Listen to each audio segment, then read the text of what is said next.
Hi guys, let's take a look at the amazing Spider-Man. Essentially, Spidey had pretty much the same look for about, I'd say about 20 years, until at some point they started creating new looks for the character. At first, it was only like one new look every, I don't know, 10 years, but then it started to snowball, and then it's as if pretty much every year there's two, three, half a dozen new Spider-Man costumes. So let's take a look at our friend, the amazing Spider-Man.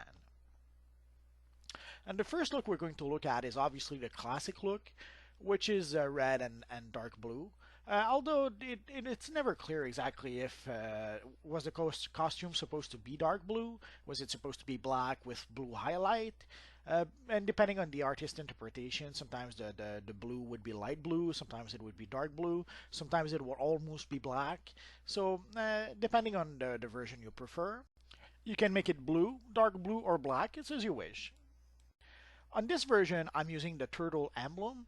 Ironically enough, the turtle emblem is probably what looks the most like the emblem that Spider-Man is using. There is a spider emblem in the game, and I have a few videos about that if you want to see that.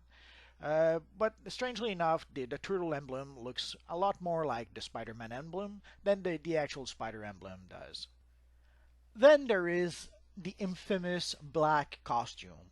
I couldn't really reproduce the black costume properly. There's probably a few styles that can do a better job at reproducing the black costume, but with the styles I had, this is pretty much as close as I could get to it. And the other styles I have that could kind of sort of reproduce a black suit don't really look anything like the black suit. So this is pretty much the first time Spider-Man had a new costume. There could be another time that I can't think of, but as far as I know, this was the first time we got a brand new costume for the Amazing Spider-Man. That wasn't like an alternate reality, it was the official real Spider-Man that had a new costume. And of course, as many other costumes, since it got really popular, when they decided to put the character back in his classic costume, of course they had to turn the black costume into an evil villain, which we now know as Venom. And then there was the Captain Universe costume.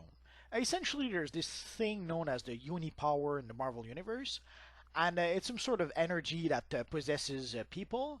And when someone gets possessed by the Uni Power, he becomes the persona of Captain Universe. And for a while, our friend Spidey had that power, and even fought the Hulk during that time. So if you ever wanted to create a Spider-Man that was using the quantum powers and that was flying, you would pretty much end up with Captain Universe. And when I was using my Google Foo to Google some Spider-Man costumes for these videos, essentially I saw a black Spider-Man costume with some sort of blue lines that was labeled as some sort of stealth costume.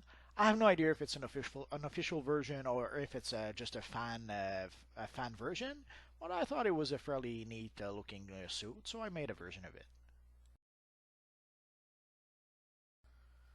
There was this version also that I saw doing some research, although I didn't bother pushing the research enough so that I would actually know what this was about.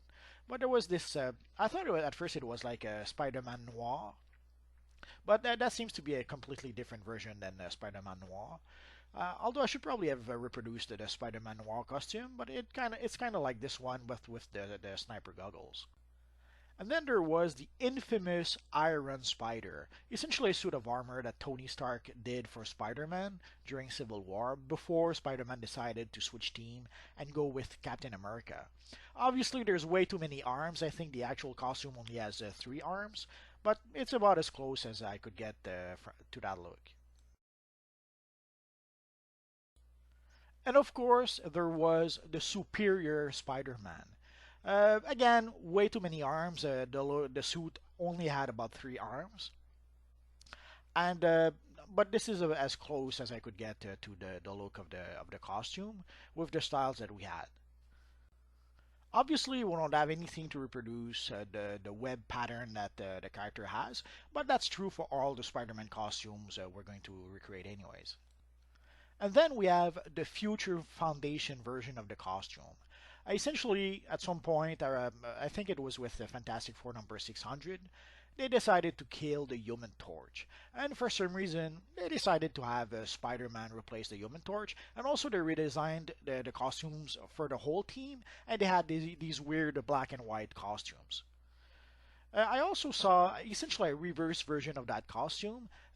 Again, doing my Google foo, I didn't push the research enough to know that maybe it was only fan art, but I kind of liked the look, so I decided to recreate that version also. Both versions by themselves are kind of neat looking, but they look nothing like Spider-Man. So most people wouldn't really know that it's even Spider-Man, other than maybe the mask and the eyes would give it away.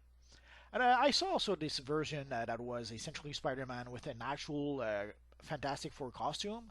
Again, I have no idea if this was just fan art, although there was a time when he did wear a Fantastic Four costume. Essentially, when the Venom costume was destroyed, Johnny Storm gave him a Fantastic Four costume, and he also gave him a paper bag that would work as a mask. Sadly, in this universe online, there's no paper bag for the headpiece, but there is this mask that kind of looks like some of the artwork I saw online. There was alternate version of Spider-Man with Fantastic Four costumes, but there were usually alternate realities in What If comics and stuff like that. Although in one case it wasn't the Fantastic Four, it was the Fantastic Five. There was also this version that I saw that was like black with some green neon lines. Again, I wasn't really able to reproduce the actual pattern of the lines, but it's close enough to suggest that that's supposed to be that version of the costume. It was labeled as some sort of stealth costume, but I didn't really look it up to see exactly why he had that costume. And now we're moving on to the Scarlet Spider, which essentially was the clone of Peter Parker, who became Spider-Man for a bit. He started as the Scarlet Spider. I couldn't reproduce his first look, and obviously at some point the poor little guy died. But there was a new Scarlet Spider, which was another clone of Peter Parker, from what I understand. I didn't really follow closely that storyline, so I'm not sure why there is a new Scarlet Spider and why that new clone decided to be the Scarlet Spider. But recreating the look was simple enough. And then there is Spider-Man 2099. Essentially, there was this alternate future that was created at some point, and a few Marvel characters got a 2099 counterpart. Obviously, Spider-Man had a 2099. Doctor Doom, the Punisher. There were quite a few who got alternate versions like that. And there is Miles Morales, the new Ultimate Spider-Man. Essentially, once Peter Parker, the Ultimate Spider-Man from the Ultimate Universe, died, he was replaced by Miles Morales. But then, of course, with the new Secret Wars and all the changes that happened recently, now Miles Morales is part of the normal Marvel Universe. So that's pretty much it for our friend Spider-Man. There's probably a truckload of alternate versions we could have made if we had looked at all the Spider-Mans from all the alternate realities out there. But essentially, I tried to cover the basis and the most pertinent one or the most important ones. So that's pretty much it for now, guys. So thanks for watching, and hopefully I'll see you guys next time. Bye bye.